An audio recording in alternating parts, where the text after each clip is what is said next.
Iqra bismi rabbikal ladzi khalaq. Khalaqal insana min 'alaq. Tuhan di sini melukiskan dirinya sebagai Dia pencipta.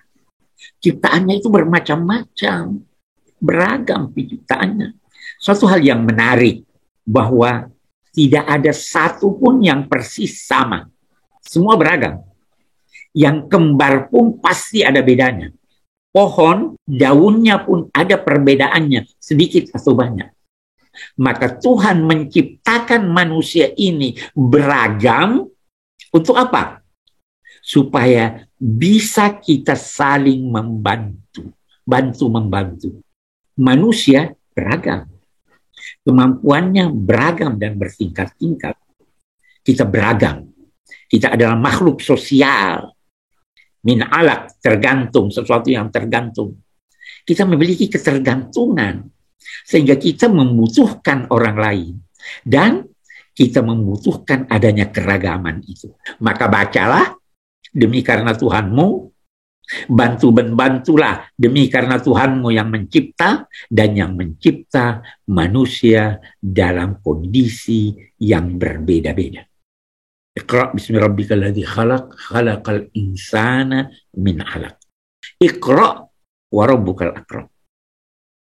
Nah, kita lihat, saya ingin terangkan al-akram. Akram itu terambil dari kata karim. Karim itu adalah sesuatu yang terbaik menurut objeknya.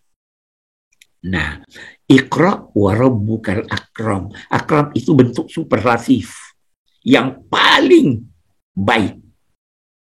Sedemikian baiknya, antara lain, dia memberi Anda sebelum Anda minta. Pernah kita minta oksigen, dia siapkan. Pernah kita minta hidup, Tuhan memberi sebelum Anda minta.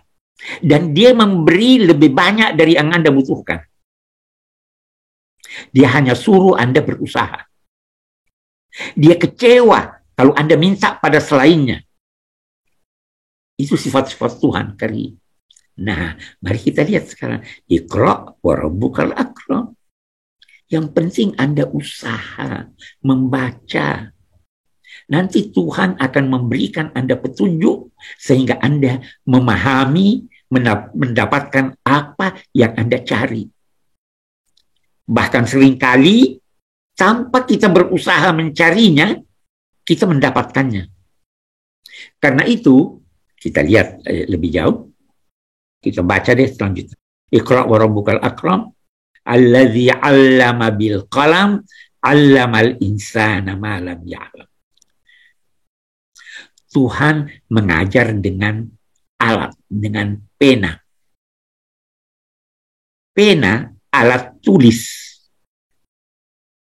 yang paling banyak kita dapat gunakan dalam konteks memperoleh ilmu pengetahuan adalah membaca yang tertulis. Sejak manusia mengenal tulis baca, sejak itu berbedalah keadaannya dengan keadaan sebelum dia mengetahui tulis baca.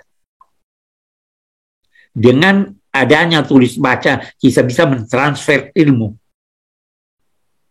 Cara pertama untuk memperoleh pengetahuan adalah membaca.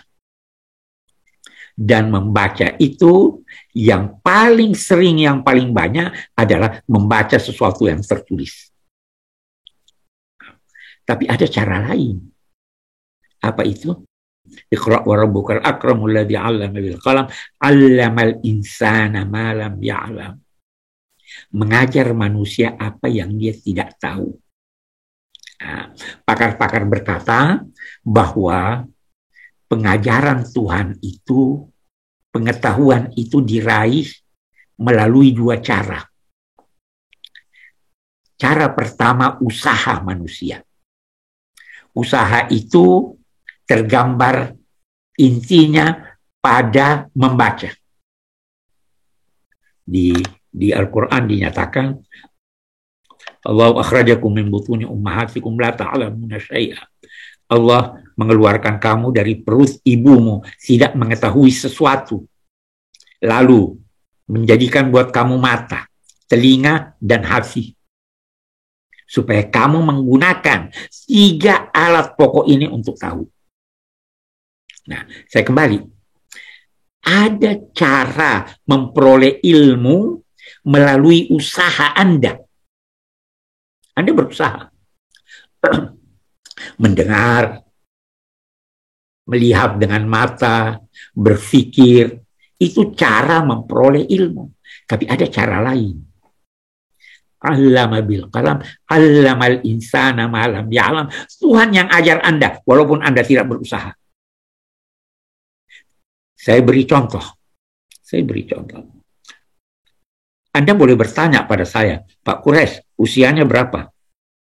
Pak Kures, sekolahnya di mana? Saya bisa beri jawaban Anda. Anda tahu karena Anda bertanya. Tapi bisa juga saya yang menceritakan pada Anda tanpa Anda tanya.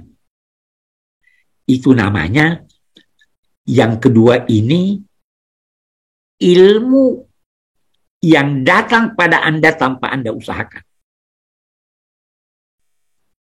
Wahyu, ilham, itu tanpa diusahakan.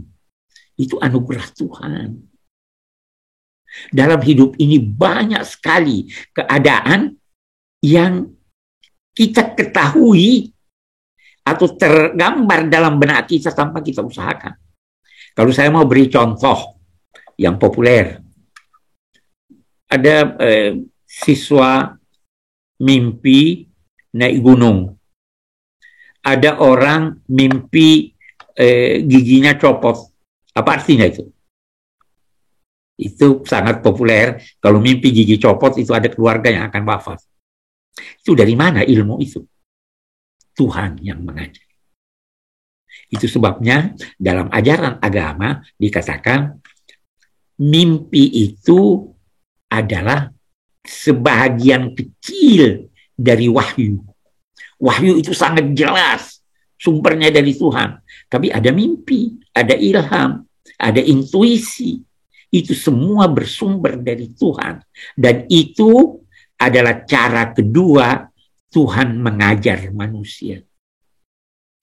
Banyak teman-teman yang melakukan penelitian, baca ini ke perpustakaan, baca itu dan sebagainya, dia tidak temukan. Tetapi setelah beberapa hari, dia berjalan di perpustakaan, sehingga di depan suatu rak buku, dia buka, dia temukan apa yang kemarin dulu dia cari. Tanpa ada usaha dari dia. Itu Tuhan yang memberikan Anda pengetahuan itu. Jadi ilmu itu bisa diperoleh melalui usaha manusia yang intinya adalah membaca, bisa juga diperoleh melalui anugerah Tuhan. Itulah yang diistilahkan dengan ilmu laduni, ilmu yang bersumber dari Tuhan. Bagaimana itu dicapai? Dicapai dengan mendekatkan diri pada Tuhan, dengan bersahabat, dalam 2 tanda petik, bersahabat dengan Tuhan, bersahabat dengan kitab suci. Semakin akrab Anda dengan sesuatu, semakin mudah sahabat Anda menyampaikan rahasianya pada Anda. Kalau Anda tidak bersahabat, dia tidak akan sampaikan rahasia Anda kepada Anda. Nah, bersahabatlah. Jadilah seperti Nabi Ibrahim, Khalilullah, sahabat Tuhan. Sahabat, sangat dekat pada Tuhan. Sehingga diberikan kepadanya kemampuan, diberikan kepadanya ilmu yang tidak diberikannya kepada orang lain. Jadi ilmu dapat diperoleh dengan membaca, dan ilmu dapat diperoleh melalui anugerah Tuhan karena kedekatan kepadanya. Itu sekian banyak pakar yang menyatakan bahwa sekian banyak hakikat ilmiah yang ditemukan, kata mereka, karena kebetulan. Itu daya tarik bumi. Itu kebetulan. Ada apel jatuh, loh ini kok jatuh, dipikirkan.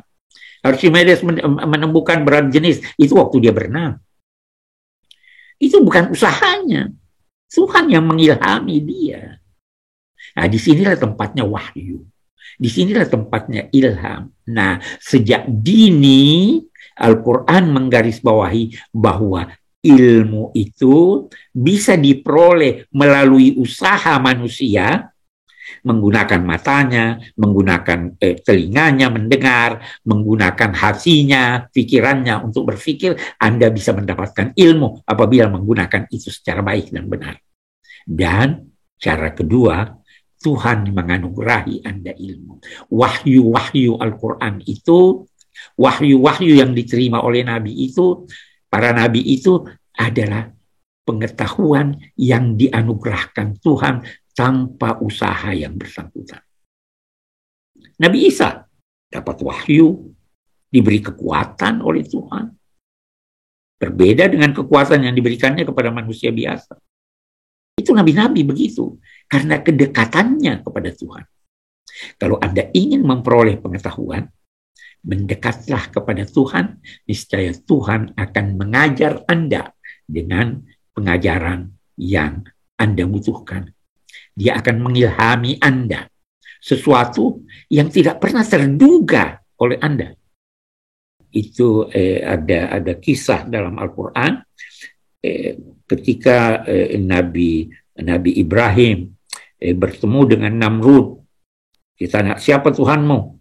Dijawab oleh Nabi Ibrahim, Tuhanku yang menghidupkan dan yang mematikan. Apa kata Namrud? Saya juga bisa menghidupkan dan mematikan.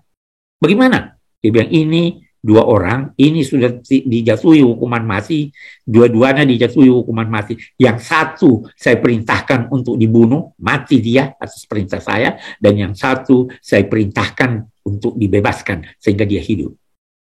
Agak bingung juga bagaimana membantah ini. Nabi Ibrahim mendapat isyarat dari Tuhan. Katakan, Tuhan menerbitkan matahari dari sebelah timur dan menenggelamkannya dari sebelah barat. Nah, engkau cobalah terbitkan dari sebelah barat dan tenggelamkan dari sebelah timur. Tidak bisa terjawab. Bagaimana ini spontan? Itu ilham, itu wahyu yang diberikan Tuhan kepadanya ketika dia terpepet. Itu orang yang dekat pada Tuhan. Itu yang kita lihat. Itu yang kita temukan di dalam wahyu pertama ini. Karena itu, Iqra bismi rabbik. Bacalah demi karena Tuhanmu. Kaitkan segala sesuatu dengan Tuhan. Bukan cuma membaca. Bergeraklah demi karena Tuhan.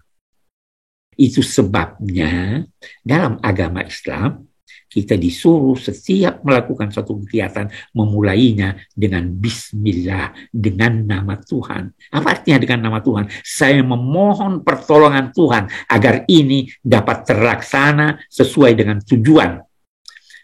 Jangan duga kalau makanan sudah tersedia, Anda sudah memegang sendok untuk memasukkannya ke mulut Anda. Jangan duga Anda bisa makan kalau tidak ada izin Tuhan. Anda bisa muntahkan itu.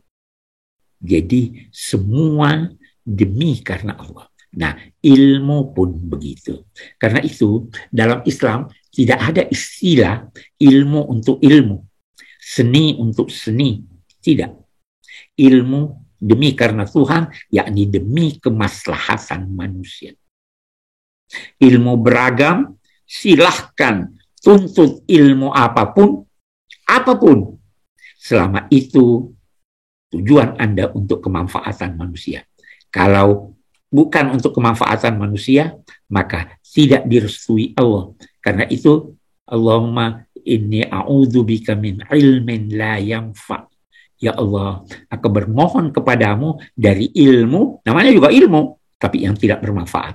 Tidak ada gunanya Anda mengetahui sesuatu yang tidak bermanfaat.